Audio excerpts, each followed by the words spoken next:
Assalamualaikum warahmatullahi wabarakatuh. Nama saya Karina Susanti, NIM saya 2119184. Di sini saya dari kelompok E yang akan membahas tentang metode pendidikan, yaitu metode kisah. Metode berasal dari bahasa Yunani, yaitu metodos yang berarti cara atau jalan. Sedangkan menurut bahasa, metode berasal dari dua kata, yaitu meta sepanjang dan hodos yaitu jalan. Kemudian menurut istilah, metode yaitu ajaran yang memberikan uraian, penjelasan, dan penentuan nilai. Kemudian metode secara garis besar yaitu cara kerja yang bersistem untuk mempermudah pelaksanaan kegiatan untuk mencapai tujuan yang telah ditentukan. Sedangkan kisah yaitu potongan berita. Kemudian jika digabungkan metode kisah yaitu pendidikan dengan membacakan sebuah cerita yang mengandung pelajaran yang baik.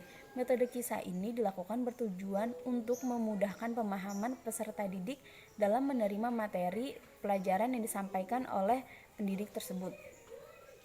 Kemudian selanjutnya yaitu teori metode kisah menuai sukses sepanjang masa. Dalam kisah-kisah Al-Quran, banyak yang membantu kesuksesan para pendidik dalam melaksanakan tugasnya.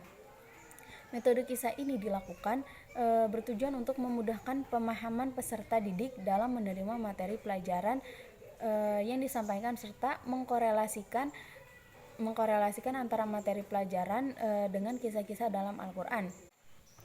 Karena hal ini menunjukkan bahwa Al-Quran merupakan kitab suci yang bersifat universal dan mengandung berbagai macam ilmu pengetahuan sebagai bekal kehidupan di dunia menuju kehidupan yang abadi yaitu di akhirat. Kemudian selanjutnya yaitu dalil metode kisah. Allah berfirman dalam surat Al-A'raf ayat 176. A'udzubillahi minasyaitonirrajim. Bismillahirrahmanirrahim. Walau syi'na larafa'nahu biha walakinnahu ahlada ilal ardi wattaba'a hawahu. Famathaluhu kamatsalil kalb in tahmil alaihi yalhath aw tatruqhu yalhath dzalika masalul qaumil ladzina kadzdzabu biayatina faqsusil qasasa la'allahum yatafakkarun. Shadaqallahul azim.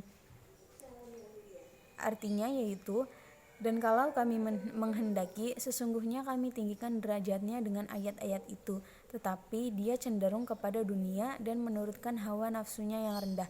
Maka perumpamaannya seperti anjing, jika kamu menghalaunya diulurkannya lidahnya, dan jika kamu membiarkannya mengulurkan lidahnya juga. Demikian itulah perumpamaan orang yang mendustakan ayat-ayat kami, maka ceritakanlah kepada mereka kisah-kisah itu agar mereka berfikir. Kemudian selanjutnya yaitu tafsiran dari surat Al-A'raf ayat 176.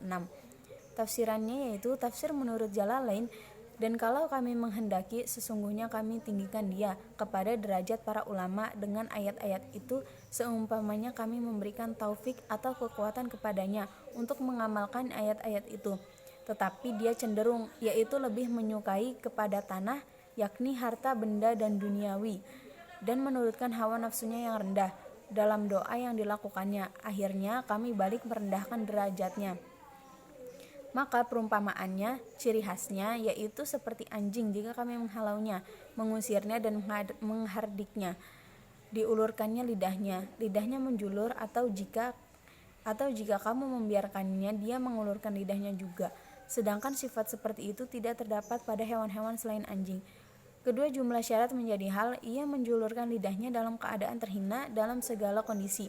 Maksudnya penyerupaan atau tashbih ini ialah mengumpamakan dalam hal kerendahan dan kehinaan dengan qarinah adanya fa yang memberikan pengertian tertib dengan kalimat sebelumnya, yakni kecenderungan terhadap duniawi dan mengikuti hawa nafsu rendahnya, juga karena adanya qarinah atau bukti firmannya. Demikian itulah perumpamaan orang yang mendustakan ayat-ayat kami. Maka ceritakanlah kisah-kisah itu kepada orang-orang Yahudi agar mereka berfikir, agar mereka mau memikirkannya hingga mereka mau beriman. Kemudian selanjutnya yaitu implementasi metode kisah di dalam pendidikan.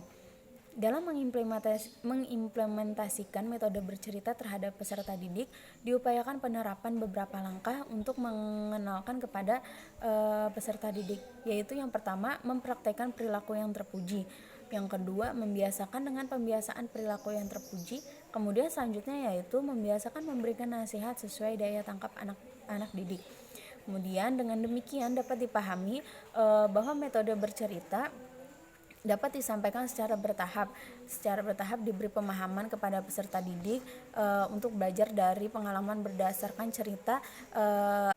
Dengan demikian dapat dipahami bahwa metode bercerita itu disampaikan secara bertahap diberi pemahaman kepada peserta didik untuk pembelajaran mereka dari pengalaman berdasarkan cerita yang diterima ketika guru menyampaikan kisah-kisah para rasul atau kisah-kisah umat terdahulu dengan segala perjuangannya dalam mempertahankan ajaran kebenaran sebagai teladan.